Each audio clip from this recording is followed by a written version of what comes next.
What's up guys? In this video I am going to talk a little bit about snake cardio, right, which is the new type of cardio that snake diet guy Cole Robinson has been pushing as a way to supplement the snake diet and fasting as a way of losing weight. I'm going to give my opinion on it. I'm going to tell you whether or not I think it's a good idea or a bad idea. And if it's a good idea or a bad idea, who is it a good idea or a bad idea for? Like, who should be doing it and who should maybe push themselves to do something a little bit more intense, okay?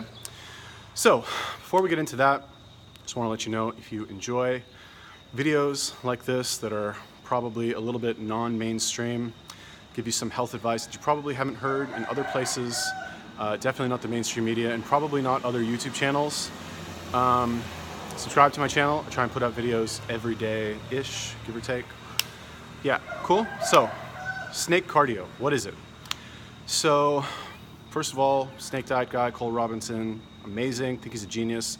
I agree with 97.6% of whatever he says. Like, the guy, like when he speaks, I think to myself like, oh my God, I thought the same thing, but I never actually said it, right? Most of the time. The one exception I would say would be in this case would be this whole snake diet cardio thing, right? Now, so to clarify, what does this even mean, right? Snake diet cardio is essentially like a long, drawn out cardio session of an hour or 2 hours at a fairly low intensity, okay? So for example, 2 hours on the recumbent bike or the sitting, bicycle, it's called recumbent bike. Or I don't know if you would consider like a slow jog, if that's snake cardio. I'm thinking not. I'm thinking that would probably, but I mean it could, depending on your level of fitness. And essentially what he says is that when you're fasted and you do long cardio sessions, you are going to burn more fat than if you were to do a high intensity cardio session of a shorter amount of time. And another benefit of this is that that you are able to do these long cardio sessions every single day because I'm not sure if he's actually said this, but the reason is that it's not as taxing on your nervous system, okay? A lot of people don't know this, but when you work out, it's not just your muscles getting tired and needing to repair themselves. You're also training your nervous system to fire your nerves, to activate your nerves, your synapses, at a specific rate, right? So you get a lot of you can get, I don't know if it's adrenal fatigue, but your nervous system will, I guess, get tired, for lack of a better explanation, as it retrains itself to get accustomed to a higher workload. Which, as a side tangent, is how powerlifters are able to get so strong without putting on lots of fat. Not the heaviest weight class of powerlifters, right? Powerlifters are broken up into weight classes, like boxers, for example.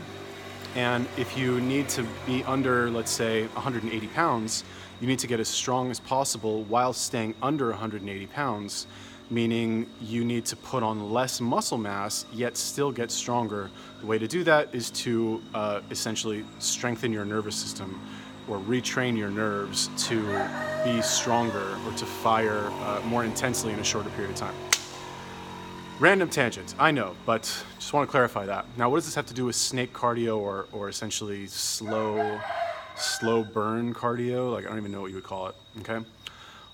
Now, who is this good for, all right? If you are fat, right? And I understand that probably most of the people who get introduced to the snake diet and who are new and kind of get really fired up about it probably fall into this category. Like if your body fat percentage is higher than 20%, I'm gonna say, if you're higher than 20%, you're not a fit person, right? That's, I guess if you're a woman, maybe depending on your whatever bust size and stuff like that, maybe 25, right? That's pushing it. But if you're at that level, you're not fit, do the snake diet cardio, right? Do this slow burn recumbent bicycle, go walk around your neighborhood for 2 hours or whatever. And the reason, it's not because you're bad or you're out of shape or you're less of a human being than athletes or something like that. It really has to do with your joints, number one. if I'm training somebody and they are 300 pounds, I'm not gonna say, okay, go jog for 30 minutes every single day, because on day 3, they'll be like, sorry, I can't walk. I had to like go rent a wheelchair from the hospital because my knees are falling apart. Because the human body is not like, it can't support that much weight and that much impact over a sustained period of time. Give or take, right? Everybody's body is different. Some people are gonna have stronger joints than others, but all things being equal, you don't wanna put a very heavy person on a high impact activity every single day, okay? Which is why things like walking or the recumbent bike or even the elliptical are going to be good for people who are extremely heavy like that, okay? Now, here is where I disagree with Cole, respectfully, of course, because I think the guy's a genius. Just want to clarify that. But if you are an athlete, if you're fit, if you go to the gym several times a week, like you have an active lifestyle, I really think that you should consider doing HIIT, H-I-I-T, high intensity interval training for your cardio, okay? Or at least for 50% of your cardio, okay? Now, there's something called Tabata training. Tabata training, T-A-B-A-T-A, was developed, I believe, by this Japanese guy. And this is essentially, I'm not sure if this was before HIIT training or after, but basically it's 20 seconds of high intensity, like maximum effort, followed by 10 seconds of rest, right? Let's just call it rest. And then you repeat that 8 times is kind of the given, the starting point, right? So, you could do Tabata push-ups, right? Where you do 20 seconds of push-ups, as many as you can, and then you do 10 seconds of rest, right? That's a Tabata workout. Now, if you're fit, and I'm gonna make a video about this, I can't right now, I messed up my foot during training, so like I can barely walk, let alone run. But the best, in my opinion, form of cardio for an athlete who's looking to like build muscle and get like shredded is to do Tabata sprints. Okay, now the way to do Tabata sprints, and unfortunately, like I said, I can't demonstrate it right now because my foot is really messed up. What you're going to do, find like a soft surface. I recommend you don't do this on concrete or asphalt because it's higher impact, whereas grass or sand or a track even is going to be much gentler on your joints. What you're going to do is you're going to run essentially full speed for 20 seconds. When that 20-second timer hits, you're going to stop for 10 seconds and just walk or pace around.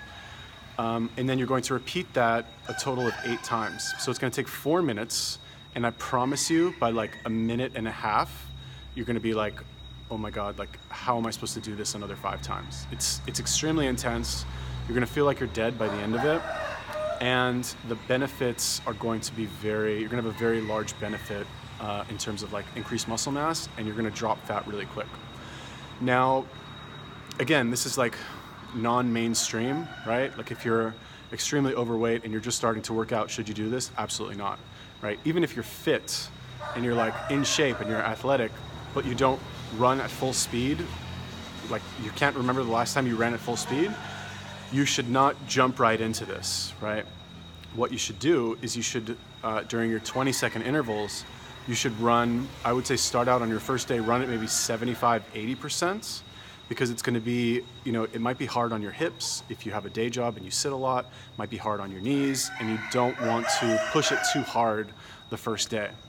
Now, even when you are like fit and you're doing this regularly, you don't wanna do it every single day, especially if you're doing other workouts as well, because it's gonna be, number one, it's gonna be too hard on your nervous system, and number two, it's a lot of impact very quickly, okay? So unless you're like, whatever, a high school football player or amateur rugby player or something like that, and you're sprinting a lot anyway, this is something that you need to like ease into your workouts like very slowly. Like it doesn't mean you're like weak or anything like that. Like there's no sense in like training super hard on your first 3 days and injuring yourself for a month, as opposed to just like easing into it so that you can, sustain the results for a long period of time. So yeah, regarding snake cardio, like I don't, for athletes, okay? If you're like I said, overweight, out of shape, It's great, do it every day. Like, it'll get you in the habit of like exercising and burning the fat for sure, wonderful. Once you get to like a normal weight, I would say, you know, it depends, everybody's different, but like once you've been training for 2 months, let's say, and you've dropped some weight and you've put on maybe a little bit of muscle and you feel like a little bit more limber, a little bit healthier, like you want to challenge yourself a little bit more, I would say try something like this. You don't have to start with sprints. You know, HIIT could also be like maybe just turn up the intensity on the recumbent bike for 20 seconds or for a minute or something. Do some kind of interval training, because I believe that essentially it's not like, this is, you know, you don't want to be doing 2 hours of cardio a day unless you have a sport that's extremely aerobic, like boxing, for example. Like if you're a boxer or you do Muay Thai or something, I would say, yeah, for sure, go run for an hour a day. Absolutely, no doubt. Like, do sprints also, but definitely run every single day, because you know, you need a lot of gas in the tank for the fights. Cool, did that make any sense? I'm not really sure, but I'm on a roll, so I'm just gonna go with it. Cool. Yeah, if you guys have any questions about my ramble about snake cardio or HIIT training, leave me a comment. And if you want to see more really awesome videos like this with my lovely chicken friends in the background, subscribe. Peace.